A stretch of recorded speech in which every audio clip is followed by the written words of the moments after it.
வணக்கம் தமிழ் சொந்தங்களே, விவசாயம் மற்றும் விவசாயம் சார்ந்த தகவல்களை தொடர்ந்து தெரிந்து கொள்ள நம்ம தமிழ் வேளாண்மை சேனலை மறக்காமல் சப்ஸ்கிரைப் பண்ணிக்கோங்க. நிறைய இடங்களில் 5000 ரூபா 10000 ரூபாயே 1,00,000 ரூபாய்க்கு கூட பார்த்தீங்கன்னா விற்பனை ஆகக்கூடிய ஒரு முக்கியமான கோர்ஸ்னு எடுத்துக்கிட்டிங்கன்னா டிஜிட்டல் மார்க்கெட்டிங் கோர்ஸுங்க. அப்படிப்பட்ட இந்த டிஜிட்டல் மார்க்கெட்டிங் கோர்ஸ் பார்த்தீங்கன்னா உங்களுக்கு இலவசமாக சொல்லித்தர இருக்காங்க. அதுவும் பார்த்தீங்கன்னா நம்ம அரசாங்கத்தின் மூலமே இலவசமாக இந்த பயிற்சி வகுப்பானது நடைபெற இருக்குங்க.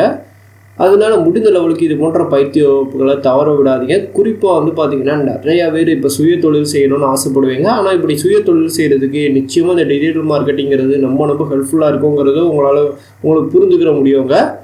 இப்படிப்பட்ட இந்த டிஜிட்டல் மார்க்கெட்டிங்கில் குறிப்பாக பார்த்தீங்கன்னா வாட்ஸ்அப் மூலம் பொருட்களை எப்படி சந்தைப்படுத்துறதுங்கிறத மெயினாக ஃபோக்கஸ் பண்ணி இந்த பயிற்சி வகுப்பில் சொல்லித்தர இருக்காங்க.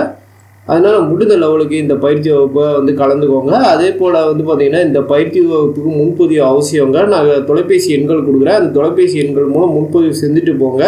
இது பார்த்தீங்கன்னா 2 நாள் பயிற்சி வகுப்பு நடைபெறதுனால நிறையா வகையான தகவல்களை நீங்கள் கற்றுக்கிறதுக்கு ஈஸியாக இருக்குங்க.